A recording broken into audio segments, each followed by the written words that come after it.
Yeah. And I obviously appreciated the shout out on the Mind Pump podcast. That was just to be mentioned on that was super cool. So I can only imagine what it was like to do it. Well, the thing is, I've talked about, you say how GLP-1 medications are a tool to level the metabolic playing field. I've said it multiple times. Every time I say it, I make sure to credit you for it because it's really just the best. It's the best way to put it for people who don't understand what these medications do. Yeah, I mean that's sort of like what I feel like I've been doing for the last couple of years is just like find ways to say things that stick with people so that they can grab onto, kind of big concepts and ultimately take that and either evangelize themselves and feel like they're better equipped because they have their head around it, or to just talk to their doctor. And so I appreciate that because when I hear that, it's like, hey, what you're doing is making an impact. And that's the most meaningful thing that I could hear. So I appreciate that. One of the things that I thought was super interesting about you, like the first time you reached out to me, is you're like, hey, I'm going on this podcast. Here's my journey. All of a sudden I'm going to do this, but like hearing a little bit of your background and like what you do in your daily life, I don't know that this really, I mean, it's an amazing thing to go do the Mind Pump podcast, but I have a feeling that that's kind of a small blip on the radar in terms of like, you just seem like a kind of guy who has a lot of really cool experiences. So how does that rank with, well, first of all, like for people who will be watching this, can you just kind of explain like to the level that you're comfortable what you do in your daily life for work and some of the experiences that you've had there, and like how this Mind Pump thing and GLP-1 exposure and explosion has kind of ranked on that? Yeah, no, it's very cool. I mean, my background has been in business and politics.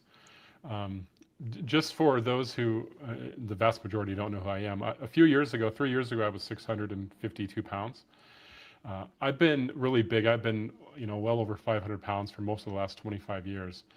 And, tried to lose and did lose a few times, but regained because for all the reasons that everyone struggles with it, because I have a disease called obesity and I wasn't treating the disease. I was just temporarily working through it. But so over the last 25 years, I've worked in business. I've worked for Amazon for almost 20 years. Wow. I left that after COVID because I was working 80 hours a week, and that job was just, I love Amazon. I love my job, but that job was killing me during COVID. I had to leave. And Was after it a that, moving around? So at that time, were you 650 pounds? I was, yeah. So I was, at the beginning of COVID, I was probably around 575, 600. And then I was working from home most days and not moving at all. And I was working, I mean, literally, I was working 80 to 90 hours a week. And so all I was doing was just ordering food, getting food delivery, pizza, stuff like that, and not moving. And so I'd always had obesity, but it just really exploded during COVID. Yeah, not an uncommon story. And I think I've heard you say before, you don't have kids and you don't have pets. And so no kids and no pets during COVID meant like, what else are you going to do besides eat? I think for a lot of people in your situation, that was probably the norm. Well, it was. And with social distancing, right before COVID, I'd been living in England for about 3 years. I'd gone over there for work, and I was leading a number of teams throughout Europe. But I didn't really know anyone over there. I knew I was going to be there temporarily, so I didn't make a real effort to make a bunch of new friends because I thought, yeah, I don't know if I'm going to see a lot of these people ever again. Yeah. And so I kind of joked when social distancing started with COVID, I was fully prepared for it because I'd been social distancing for the previous couple of years. Sure. In many ways. I mean, I'd been out in the public, but just hadn't been close to anyone. And so then I realized that combination of being sort of isolated in Europe for a while and then coming back and within a few months being isolated with COVID and working so much was incredibly difficult for me. And so I'd already been big. I'd gained quite a bit of weight during COVID. You seem like the kind of guy who thrives off of relationships and human interaction. I mean, I've seen enough of your TikTok lives that I know, like, it seems like, I don't mean to put words in your mouth, but it seems like it gives you energy to interact with people and be around people. Am I accurate in saying that? I think that's totally accurate. I mean, my entire professional career has been leading people. I've managed thousands and thousands of people over the years. I've worked in politics, both as a paid, as a profession and as a volunteer, which is a very social environment. And I'm definitely extroverted. And so it was a real challenge when I think many people experience this when they get significantly overweight or obese, is I stopped being social. Yeah. My mobility suffered so much that I wasn't getting out. I was finding excuses not to see friends or family, which is just sort of this vicious cycle of making things worse. But it Yeah. was also a mental component for me because the thing that I thrive on, which is just I love making connection with people and getting to know people, and that just stopped. I mean, that became to a standstill in Yeah. large part due to my weight. Don't you wish you would have known about TikTok and YouTube to a lesser extent, but the TikTok, there's something special about a TikTok live because there's so much interaction in those lives. Don't you wish that you would have known about it you can see how it Yeah. exploded during COVID. Well, I mean, I was on TikTok during COVID. I was Were you? not posting anything. I was just scrolling. I wasn't Yeah. interacting. I was just scrolling. So like, Dave, I feel like a creeper. I've been watching you for years. Uh, and I've only started, interacting and posting on TikTok or Instagram recently. Mm. And I just have to kind of say that you really are a hero in the space, and for a few reasons. And I know you're not having me on to have me like do this, but you have to like give me a little forbearance to say this on behalf of the community out here. Uh, the vials were all released yesterday. I don't know when this will air, but it was very recently when these were released.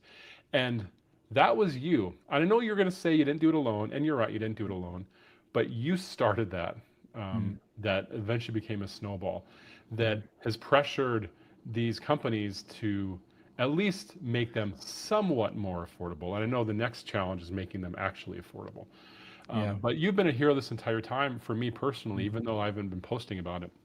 You were very much encouraged me to get started on GLP-1s, and I'm happy to talk about that journey. But you were a major part of my doing this, and just as proof that I've been following you for so long is I know that during this process for you, these medications didn't always work for you very well when it came to weight loss, and you used to talk about that. I don't know if you have recently, but um, the fact that, and I know that they're treating your diabetes, but the fact that you have become such an advocate for a treatment that wasn't always the best treatment for you just Mm. speaks to your character. Because many Mm. people, if they said, well, this isn't really working for me the way it is for everyone else, I'm going to give up, or I'm not going to advocate for it.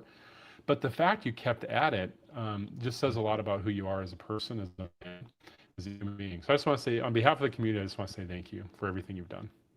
Well, I appreciate that. I'm having to learn how to receive these kind words, which are gifts, and so I want to say thank you for your kind words, and I'm receiving them, and it means a lot to me because as you and anyone who has been following me for any deal of time knows, I've put a tremendous amount of my life into this. And it's not always been, maybe as noble as you've painted it. I think part of what's kept me engaged, Jamie, is just, what gets me excited is the future of these medications for people like me who the current ones aren't it. So I think that has helped to keep me engaged. But I would also say that when you are given a platform, and I very much believe that On the Pen was given to me, in the sense that people have to receive what you're saying and receive you and accept you, in order to build a community. And I feel like everyone has given that to me. And so I think there's a great deal of what I would say, there's an urgency for me to treat that well. And so I know that um, many people hear the content that we put out, and it does move the needle for people. And you can only hear so many stories about lives, and we'll get into your story about lives that have been changed and transformed. One of the phrases I use on the pen all the time is getting your life back. It's like you can only hear so many stories about people getting their life back before you're like, everyone needs to be aware of this. And the more I got into it, the more I realized there's an uphill battle to get the world, even people living with obesity, and sometimes I would say especially people living with obesity, to realize it is a chronic relapsing disease. It is not a state that you simply chose for yourself. It is a disease that involves biology and very scientific things that are hard for lay people to understand. But once science started treating obesity as a disease, which is why I so respect the work of the Obesity Society and the Obesity Action Coalition, once they did the yeoman's work to get the scientific community to start to understand, like, this is a disease and it can be treated. Once that started to happen, and once the public dollars were put behind tackling it and understanding it, now we're sort of living in this advent of treatment. And so I very much see it as an exciting thing. Some people think we've arrived. Like, I feel like this is still the frontier Absolutely. of obesity medicine. And that does get me excited, because there's a whole generation coming behind us. And especially with the way that AI is advancing and everything, like, people are going to more and more be sitting for a living, and much like I have for the last 10 or 15 years of my life. And that doesn't help the problem of obesity. So we have to continue to learn more about how it works in order to treat it well. And so while it seems like a noble pursuit, maybe from the outside, there have definitely been things that have motivated me, just the excitement of it and the prospect of getting one day the treatment that I will need, as things that have sort of externally motivated me. So I appreciate you sharing all that.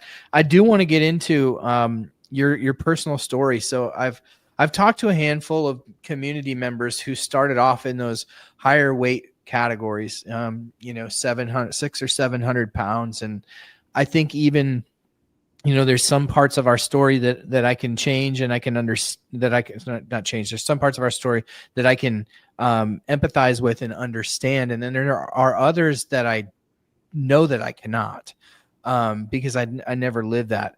Tell me, how long did you live in a 500 to 600 pound plus body, and what kind of impact did that have on your daily life? Because it doesn't seem from the outside like it really slowed you down that much, but certainly there was a tax that you were paying.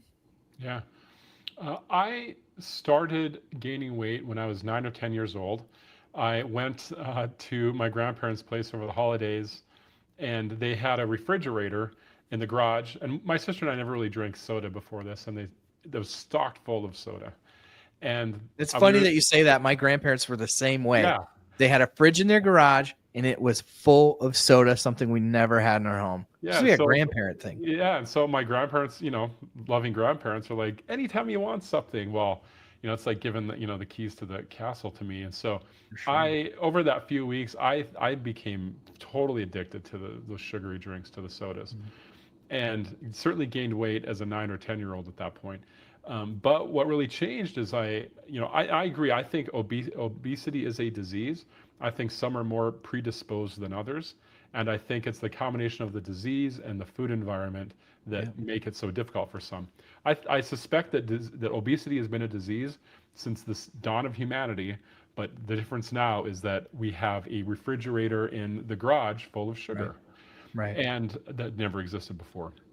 And so after that, I stopped spending my allowance money on baseball cards and started buying, you know, Mountain Dew and Coke and stuff like that. So Mm. I began gaining weight throughout high school. It's probably throughout most of high school, maybe 350, so big, but not in an extreme end.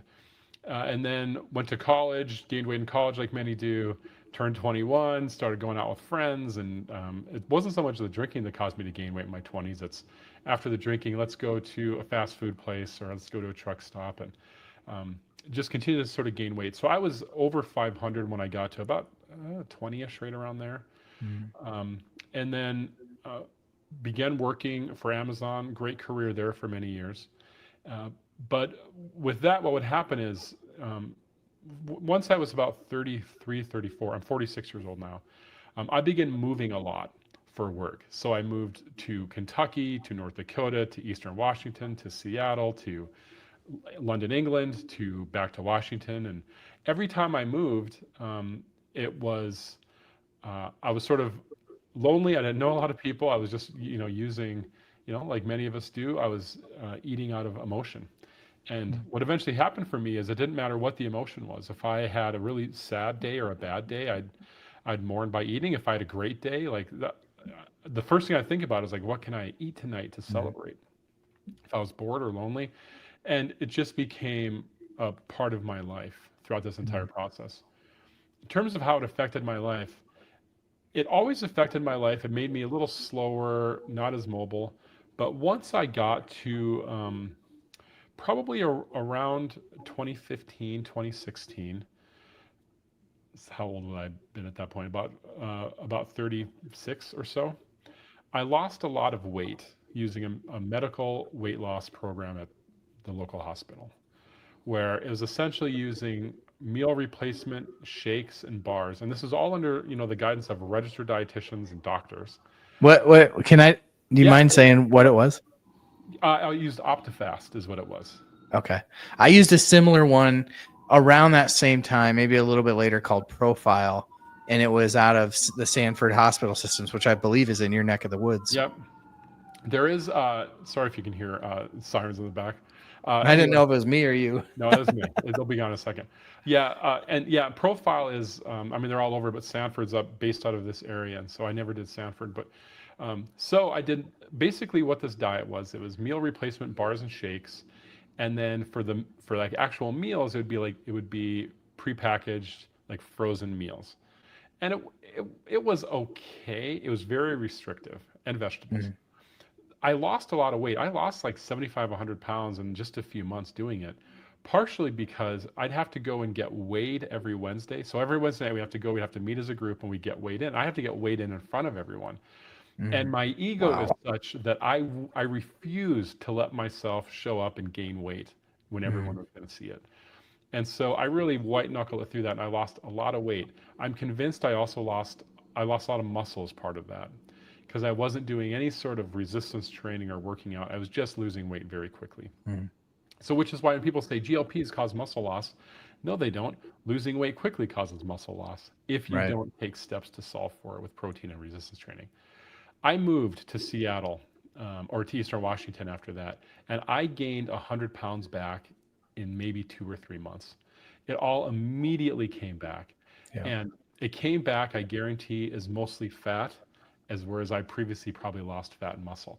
And that was the turning point for me, where my weight gain started increasing much more quickly after that. My mobility suffered dramatically. Mhm. Many folks who are listening to this know what it's like to be in a very big body going out in public. Things like, am I going to break a chair? Can I fit in a booth at a restaurant? Um, Mhm. if you rent a car, are you going to fit in the rental car? All of that stuff was difficult for me. It was compounded dramatically when I moved over to Europe for work. Mhm. Because while Europe also has issues with obesity, it's not like it is in the US. And so people there are just generally a little bit smaller than in the US when it comes to weight, anyway. And that's where mobility became extremely difficult for me and affected my life all the time. I was traveling for work 250, 275 nights a year. Uh, Mhm. so spending a lot of time on the road and traveling, which is brutal, Brutal. losing 600 pounds. Mhm. So at 600 pounds, you were doing travel like 3/4 of the year. I was traveling constantly. I was on airplanes constantly. So I almost think I could start a consulting firm that just consults for big people how to travel. Yeah. Because I, you know, I'd have to really navigate how do I make sure that I get a seat that fits me. Probably the worst part. Can I ask you how did you? Because even I want to say at my highest was about 319, and I was doing a lot of travel for work too. And I just got to a point where I would only sit in first class because I knew how uncomfortable I was going to be and how uncomfortable the person next to me was going to be if they got stuck next to me. And I just couldn't deal with that. And I finally just it was just going to be first class the Yeah. whole way because the seat would fit me. Generally, on US based airlines, I couldn't even fit in first class. First class was way too small for me. I would always have to do two seats. In Europe, I could do first class because first class in most European airlines is actually there's still a middle seat. They just don't sell it. Mm. So you have a little extra space. So I would do first class there, or I would buy two seats. And occasionally, if I couldn't do that, and I would buy the second seat often at my own expense, Yeah. even if I was traveling for work, because I did not. I mean, to talk to HR or your boss and say like I'm too big here and I need you to pay for this stuff is embarrassing. Oh, oh, that breaks my heart for you. But the probably the most difficult part of traveling at that size is I am aware that at 600 plus pounds, or even maybe 500 plus pounds, and I'm 6'2", 6'3". I'm actually 6'3", but my doctor says I'm 6'2" now, which makes me incredibly angry that my doctor's I blame GLPs for making me shorter, but um, the the biggest humiliations I've had in my life usually come in airports Mm-hmm. because at that size particularly, because I would be a sweaty mess, like just walking everywhere. But I lost count of the number of times people would sneak my picture. I would see people Oh, taking my picture because I'm aware at 600 plus pounds, especially in Europe, I was probably the biggest person that anyone had ever seen, like in real life. mm. And the fact that people were, I remember one in particular, this guy, I was at the boarding area and his camera was sort of down between his legs, but it was like pointed up right at me and I was just a few feet away. And I just looked at him and I just said, "What are you doing? Like, I know what Mm. you're doing." So, and he looked down and didn't acknowledge it, but uh, or I walking through airports, you'd see people sitting by each other. How many people would sort of nudge the person next to them and point at me like I Mm. like in addition to having obesity, I apparently am also blind and I can't see what you're doing. Mm. And so people would take pictures or they'd kind of point at me. Sometimes they would just say things to me. And then even if someone is not, even you traveling at 300 plus or others who are bigger, the feeling of sitting on the airplane and people looking at you as they're walking down the aisle and I would see looks of terror Right. on the boarding area and on the plane because I know what they're thinking. I've gone through my life as a mind reader because for the last 20 years, I know exactly what people are thinking when they first see me. Mm. And I'm not angry at people for it. I get it. We're human beings. When you see something different than you, your reaction is to, you ponder it for a second. Mm. But the look of terror that people like, please don't let me sit next to this person. And because I typically would have two seats, when people would realize that they were in my row, people would look mad, like angry. Yeah.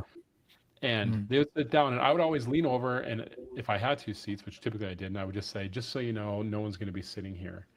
And I would just see total relief on their face. And then joy, because now they get to be the only other person on the airplane that has a seat next to them that's open. So now it's like, it's a good thing that they're next to me at that point. Mm. Um, but it was incredibly hard emotionally, mentally, at that size, traveling as much as I did for that reason. Just the constant humiliations on What top did of you what did physical. you do with all that humiliation? Like it goes somewhere, right? Like how did you cope with it? I I stopped being social. I just hid away. Unless I had to be somewhere, I Mm. didn't go anywhere. Whether that was in Europe or in the U.S., where friends would want to go out or family would want to go out, and I would find, I'd always have an excuse that I can't go. I have a Mm. work meeting or whatever.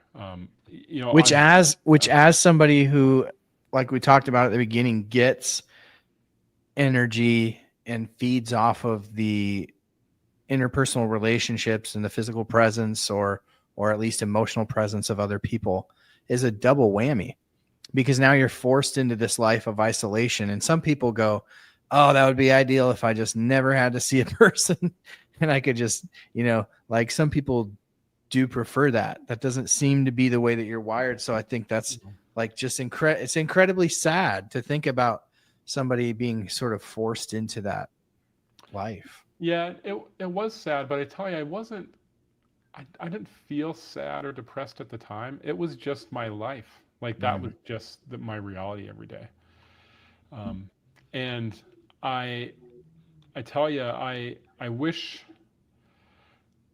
in 2021, right after COVID, I was on a flight from Seattle back to North Dakota, and there was a woman right next to me. There wasn't a shared seat. So I was crowded next to her, and this was my absolute heaviest weight. Was early 2021, and I felt so bad that I was crowding this woman because it was just like a 2-seat row, and she was very kind to me, and she brought up and she said that she was a doctor. She was an endocrinologist, and this would have been May 2021. And she got to talking to me, and she just sort of knew that I would be okay having this conversation. And she brought up my size, and she asked, she's like, "Have you sought any medical care?" You know, because I told her, I said, "I'm really big. I'm sorry." And I said I had not. And she mentioned at that point, she said, there are new medications coming out now or soon to come out, that rival bariatric surgery in terms of their success. And she told me, she said, you really should consider this. And she gave me her card and told me that when I was back in town, I should contact her office and set up an appointment with her. And I didn't do that. And I wish I had. I didn't start GLP-1 medications for 2 years after that. Do you still have her card? I do have her card. Have And you have you I have you have reached not, out? but I'm going to reach out, particularly when I'm out in Seattle soon. I want to one thank her for her kindness, but the fact that at that moment I realized, okay, maybe there's something out there, and I just wasn't ready for it. And the reason I didn't call her is the same reason I never pursued bariatric surgery in my life, which is this belief, this that many understand, which is I can do this on my own, quote unquote. I don't need help on this. Like I've been successful in many other aspects of my life. Before you know about the science behind this stuff, there really is, a feeling of nobility of I'm going to do it on my own. I'm going to do it the old-fashioned way. I think that we get frustrated with the world for not understanding that. But and I think I kind of alluded to this earlier. We I think are sometimes the biggest barrier for getting ourselves help because we don't feel like we deserve it, or we feel like we're morally flawed if we need assistance. Yeah. It's because, I mean, part of it's the culture that many of us have grown up in. I'm of the age where, in the 80s and 90s, it was low fat foods. And if you eat high fat foods, that's the reason that you're overweight. And instead they're, just pumping sugar into everything to make up for the right. sugar, and actually made the problem significantly worse. But there is, I think people, and there are many who still have this nobility. I'll be on, I've really gotten into TikTok and I have these lives and, I'll have 50 or 100 or 300 people in there at times. And I'm trying to talk, and we'll talk about my mindset shift, because I think the mindset shift is a critical component here in addition to the physical aspects. And folks, generally men, who say, I've done it the natural way. I've lost whatever weight natural way. And, I'm happy for them. I'm like, congratulations. Yeah. But it's not like because you did it without medication or surgery, it doesn't make you as a person more worthy of anything than me. Apparently the disease of obesity in my case is worse than it is in your case. Or I think, the reality is, and I don't ever want to be a naysayer because I get the same things in my lives and in my comments. I don't want to be a naysayer to those people, but I do want to remind people that obesity is a chronic relapsing disease. Yeah. And I have lost 50 pounds, 75 pounds at different times in my life too, but it's always come back. Yep. And I think, not to say, I don't ever want to say to those people, well, talk to me in 2 years. But in the back of my mind, I'm going, I hope this person is as confident about what they're saying and would say the same thing to me in 2 years, 3 years, 5 years, because I know what it's like to live with the disease. And I think the interesting thing, somebody said, I'm stealing this from somebody, but somebody at one point said, I've lost 500 pounds. And they go, I've lost 100 pounds 5 different times, but I've lost 500 pounds in my lifetime. And I'd never thought about that cumulatively, I have probably lost 500 pounds also. But the disease is relapsing, and it's relapsing because of oftentimes broken biology. Yeah. And all it takes is a bad circumstance, an injury to yourself that slows you down or stops you. You know, I lost a significant amount of weight in the early 2000s with the Atkins diet. I don't know how old you are, Dave, but that was all the rage. I did the same thing in about 2003. That's the exact same time I did it, and I Yep. did it. It went well. I didn't love it because I don't like eating huge chunks of meat all the time like you had to on that diet. But I ended up hurting myself. I was working out. I was doing it well. I ended up hurting myself in the gym. Didn't go to the gym, and at that point, I'm like, well, I can't work out anymore. So I stopped doing the Atkins thing, and then it just like a wave just comes right back at you. Yeah. Yeah, my problem is and I wrote about this a little bit in my book. I talked a little bit about my story, but the problem with the Atkins diet for me was that it worked. And I when I went off it, it was kind of like the same story as you shared earlier. Um, when you stopped the medical weight loss program that you were involved in, it came back, and it came back with a vengeance. The low carb did that to me too, but I went back to the well every single year for a period of months trying to get it to work again like it did the first time. And every year it seems like there was a waning effect in its ability to help me lose weight. And yeah, my life has been a roller coaster since I was introduced to the Atkins diet. Absolutely. And I actually am going to make a post about this, and I recorded this video about it yesterday. What is unique about GLP-1 relative to all the other things I've tried before is this is the first time where I feel fully in control. I feel like I'm in control of what I choose to eat and how I choose to eat and how I choose to move.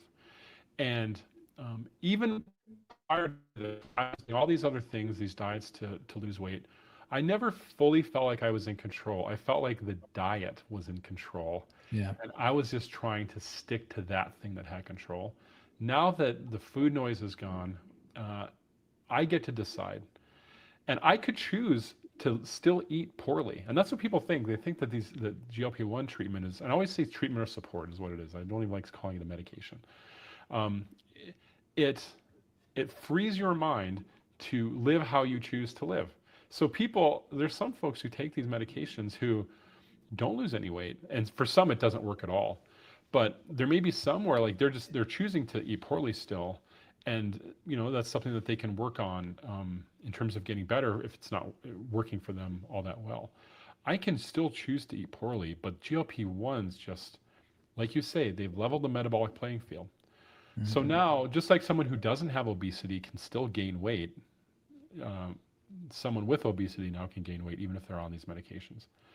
It's completely changed my life in every way. There is no aspect of my life that has not significantly improved over the last 3 years. I can't think of a single thing that's not better. That's And amazing. Yeah.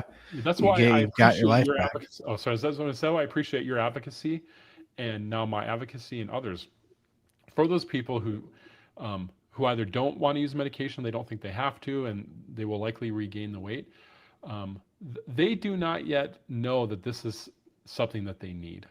Yeah. And at some point, they may need it, and they need people like you and I and others in the community to speak out to make sure that when they need it, or at least when they acknowledge that they need it, they have access to it.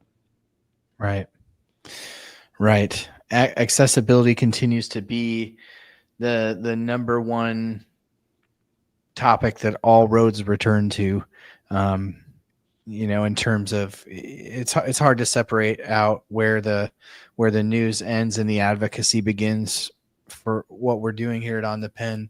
But everything goes back to accessibility, and the fact that so many people are still priced out of these medications. Why at the beginning of our conversation we were talking about the release the vials.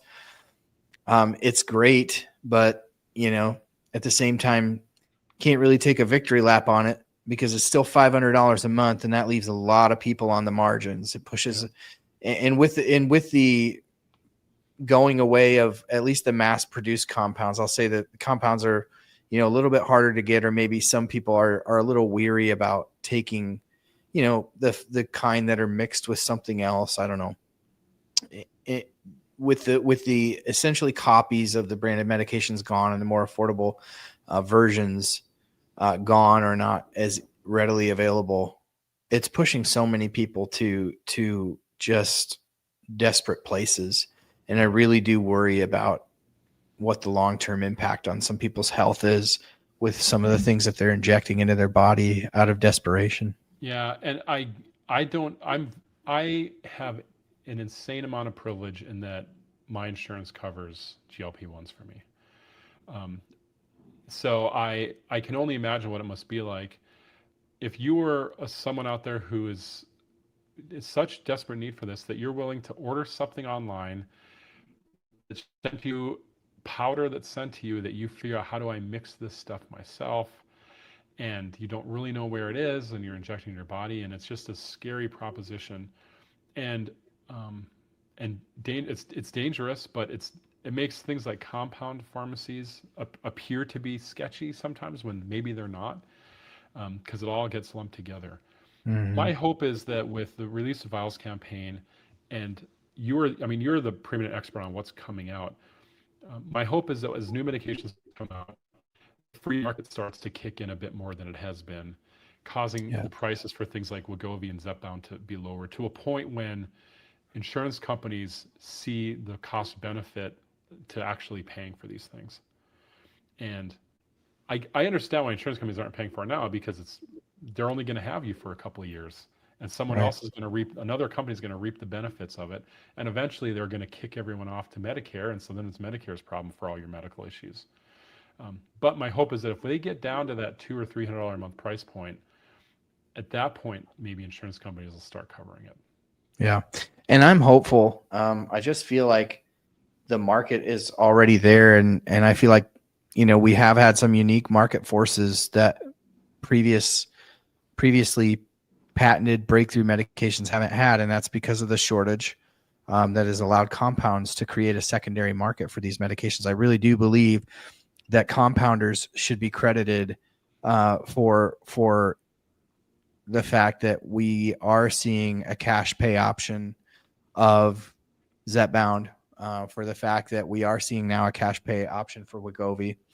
What I believe will happen within the next 6 to 8 months is I believe Novo Nordisk will be forced to lower the cost of Wegovy. Oh yeah, because there's just too much data out there on the superiority of Zepbound, and the fact that Lilly has been willing to give them to patients in the single dose vials.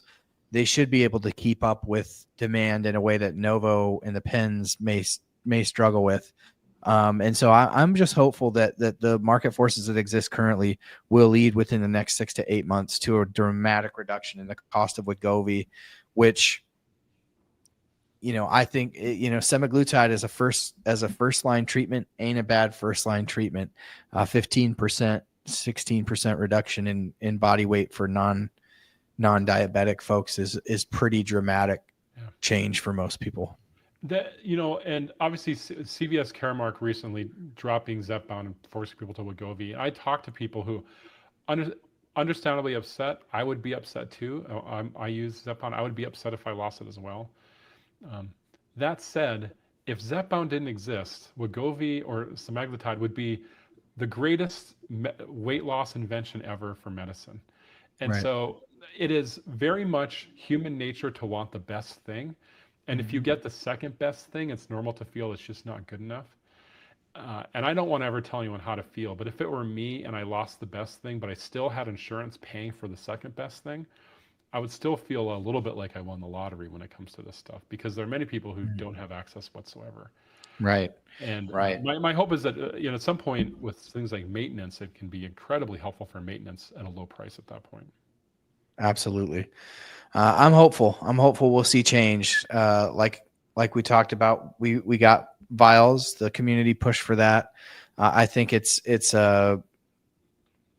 maybe a little bit of a heavier lift to get prices down. But again, I think if we see prices come down meaningfully on Wegovy, I don't think it's the competition between Lilly and Novo that did it. I think it's the competition from the compounders that did it. And I think we owe a great debt of gratitude to the compound pharmacies for sort of fulfilling their role, especially the 503Bs during the shortage, and doing it so well that it created this environment that drove prices down. And I hope the whole system will get relooked at. I just finished recording the podcast just a few minutes before we sat down. I was recording today's podcast, and I'm very cautiously optimistic that we have members from both parties talking about the same things. You have the executive branch moving with executive orders, and then you have the legislative branch moving to codify it, and you've got different parties involved on both sides. So you see RFK wants to ban ads. I don't know how much that does to drive down the price ultimately, but I think it's an interesting proposition. You have Senator Sanders introducing legislation in the Senate to do the same thing. You have Trump's executive order on most favored nation pricing. You have Representative Ro Khanna in California, Democratic congressperson moving to introduce legislation that's basically a carbon copy of that executive order. So, like, we're not only saying we want the same thing, we're actually, different branches. Now, can they work together is where the super cautiously optimistic comes in. But it seems like there's an appetite for change if we can be loud enough and push hard enough. Yeah. And I want to give a quick shout out, and Dave's not paying me to say this. I'm going to say it anyway. I learn about all this stuff because of your Substack.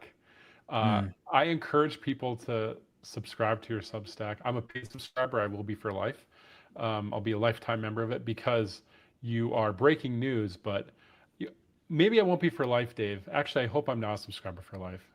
I hope at some point the work you do, I hope you always find a career. I hope that this becomes obsolete because these treatments become just a standard part of life, that there doesn't need to be a Dave Knapp type person advocating and educating and breaking news. And that's my hope. I think that we're many years away from that, unfortunately. But I encourage people, if you are not yet, to go subscribe. One, because you get great info very quickly.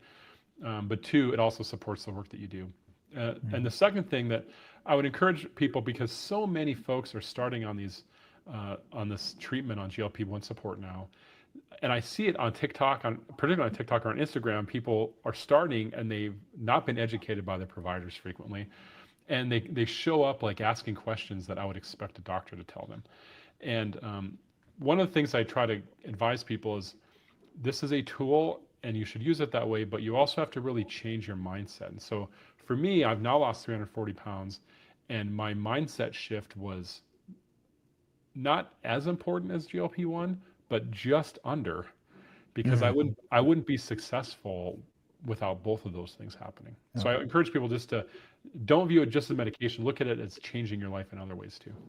Yeah, it's a tool in the tool belt towards combating the disease of obesity.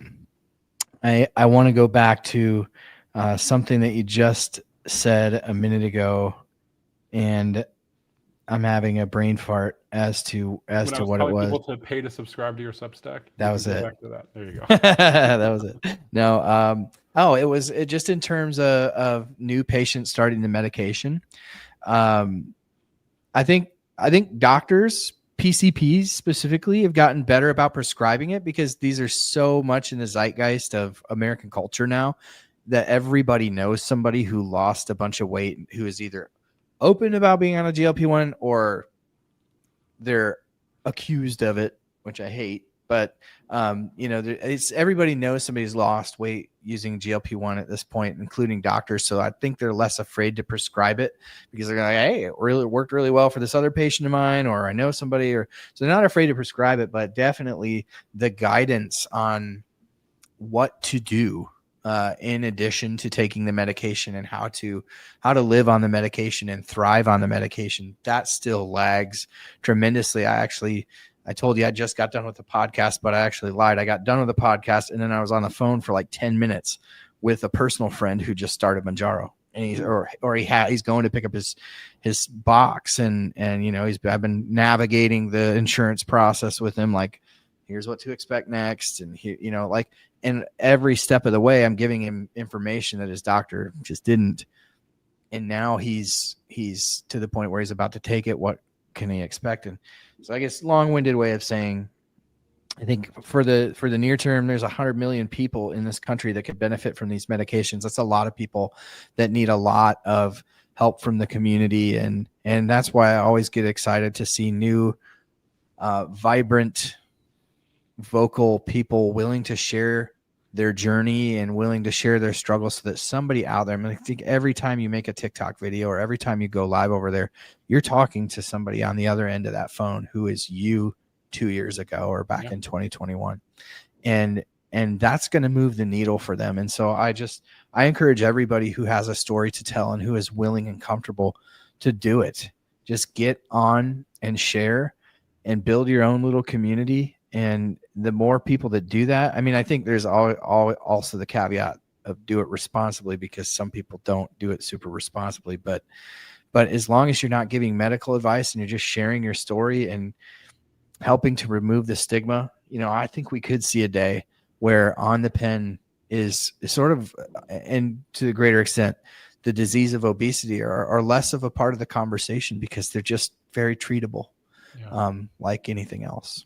Yeah, I hope for that, and I agree. I've only been posting now for less than a couple months, and I'm finding connection with a lot of people because, in my case, there are people out there who I'm speaking to that no one has spoken to them yet. Mm-hmm. There are way more people that won't connect with me, but they might connect with you. The person that's listening to this right now, and you have a story to tell. I was never going to speak about this publicly. I didn't even tell friends or family the first few months I was on this. I was never going to speak publicly because Do you think it was like that lingering stigma that kept you from starting it in the first place? It was just still there. Like, it's a weakness that I'm on this medication. I'm not willing to share that. Or why do you think it is? Because you seem like the kind of guy who's going to share anything you're excited about. Yeah. I absolutely think it was feelings of, at least when I started, one, I don't think I'd said anything right away to even my closest friends or family, other than one person, because I felt if this doesn't work for me, I don't want people around me to know that the one thing that's supposed to work for you didn't work for me. Um, but then it started to work for me. But I wasn't going to talk about it because reputation. I have a reputation that I thought would be damaged by admitting a vulnerability that I have this thing called obesity, and the only thing that fixes it for me is a medication, or at least the thing that opens the door to allow me to fix this is a medication. And so it came down to pride and ego more than anything, and I can acknowledge that now. I have had a successful business career. I'm also have been very active in politics, and in at least in North Dakota, I'm a relatively public figure in the political world. Appearing interviewed in radio shows, and I give 100 speeches a year, and so I was worried that that would become a problem. But as I started to see the success of this, and listening to all of the myths and disinformation about these medications out there, I began to get really upset that here I am, someone who actually has a little bit of a platform and has some credibility, and I'm sitting here silently while other people say it's the easy way out. Well, I go lift weights 4 days a week, and I eat 250 plus grams of protein a day, and I now walk 12,000 steps a day, and there's nothing easy about any of that.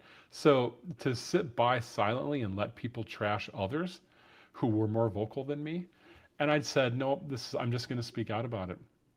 And I cannot begin to explain how incomprehensible it is that I now am creating TikTok videos. One, I'm not a social media guy at all, but the fact I'm creating TikTok videos and going on podcasts and saying out loud that I used to weigh over 650 pounds, which that number for a long time was the thing that made me more ashamed than anything else. That number, I have so much I had So much shame tied to that number. Mm, Like many people listening to this know the shame of that high number. And now I view that number as a badge of honor because the 650-pound version of me was stronger and braver than I am because mm, he had to get through, I had to get through life like that. mm, And at that point, I was the one who got help and admitted I couldn't do this on my own, quote unquote. And so I have a heck of a lot of respect for me at 650. And I now no mm, longer view that number as something to be ashamed of. I'm proud of that number. That number allows me to grab someone's attention that I wouldn't be able to grab otherwise. And while I mm. have their attention for those few seconds, I can maybe tell them something that is going to help them lose some weight. Or if they don't have weight issues, is maybe going to help them be a little bit more understanding or empathetic for those of us who do struggle with obesity. I love that so much. I I will often find myself scrolling through my feed, whether it's Instagram or TikTok, and I'll see a video where somebody will be doing the quintessential before and after transformation, and you know, this person was this and this and this and this, and now I'm this and this and this, and every time I see that, I sort of I'm saddened a little bit because that before person had just as much intrinsic value and worth Yes. and contribution as the new person or transformed person. And and it does take a tremendous amount of mental toughness. I always say, Jamie, I don't know if you've ever heard me say this before, but I think the obesity community in general is one of the most underrated communities in all of human history in terms of what they can accomplish. Because I think that that's just people's view of obesity, is that you're obese because you're lazy and you don't have discipline and you don't know how to work. Yet here we are, I'm talking about being on a diet for the last essentially 20 years of my life, off and on. You were carrying around 650 pounds of body weight at one point and still a functioning member of society, somehow with, I don't think people can possibly grasp, just even physically, what that feels like to just do normal physical human activities Yeah. at that weight. And so what develops in us is this kind of mental toughness that doesn't get forged easily for most people. But since that's been our experience, we have this thing within us that is almost like superhuman. It's so rare. And that's why um, the biggest takeaway for me with the release the vials thing was just, this community should not put a governor or a limiter on what we think we can accomplish. Because when we all move in the same direction together towards something, we have so much power, and there's so many in this community ready to do the work. And so that gets me excited for the future and for these conversations about price and accessibility, because I know that if we can all move together, we can move mountains. Yeah. And I agree. I say this all the time. It does not matter your size. Everyone is worthy of love and respect and compassion and empathy. It does not matter what their size is. Uh, your worth is not tied to a number on the scale. And in terms of what it's like to be that size, there physically, there is nothing that I do now, whether I be like, I worked out today, I had like a tough day in the gym today, or I walk a ton. There's nothing that I do physically that is even in the realm of how hard it is to be 600 plus pounds. Like it doesn't even compare. So when people are like, wow, you must be tough in the gym, I'm like, no. The gym is a cakewalk compared to an average day at 600 plus pounds. Mm. And that is something that I think to your point, a lot of people who don't have the struggle don't quite understand. Would they see someone and say that they're lazy, that they're that big because they're lazy? But that person getting up and getting dressed and getting out and walking to the mall or through a grocery store, it's significantly harder than it is for most, and they don't quite understand that. But that's why they need folks like us to talk about it. 100%. 100%. Well, I love what you're doing, Jamie, and I've loved the chance to sit down and get to know you and to get to know your story a little bit more. For anybody who's watching today, where is the best place that they can go find you and connect with your content? Yeah, probably the best place would be TikTok. You can just search for my name. It's on TikTok, or Jamselz, JAMSELZ, or just search for my name on there. And I try to post a few times a day. And really, I'm focused on mindset. So how do you set goals? How do you approach things? How do you use these? How do you use this tool that we've been given to change your mind? I try to do that. You can also search for me on Instagram or Facebook as well. I've very much valuing connecting with people through this whole process and this journey. And I encourage, to your point, I encourage anyone out there who feels like they have a story to tell, but they think that no one cares. Please tell your story, because you will connect with someone. I've connected with people and I've heard feedback, things I never imagined. I thought I was just going to make some videos and people might find them helpful or useful. I have gotten feedback that I did not expect, and I think that it's not unique to me. I think I'm changing lives for some specific people, just like you are, Dave. And if you're listening to this, you can have that same effect on someone. Someone out there is waiting to hear your voice, and you owe it to them to share your voice. And in my case, if you're interested in what I have to say, find me on TikTok, and I'm happy to help or provide any support there. Awesome. Jamie, it's been a pleasure to get to know you a little bit today. I would love to come back and have this conversation again in 6 months or a year and just catch up again. I hope that we get the chance to do that. Thank you so much for giving some of your time to On the Pen today, and for all the kind words that you gave me. As you just said, you can't believe it when people tell you that your content has helped them in a certain way. I feel that every time somebody says something like you have said today. It's just information. You hope it's useful, but we underestimate the work that we do sometime. And so thank you for being here, and thank you for sharing, Jamie. It's great to meet you. Thanks so much, Dave. I appreciate it. I will likely be at the OAC conference in July in DC. So if anyone out there sees me, please come up and say hi. And Dave, thank you sincerely for all the work you've done, and congratulations on Release the Vials. I know you're just getting started, but what a fantastic start you've had. So keep up the good work, please. Appreciate that, Jamie. Thanks so much.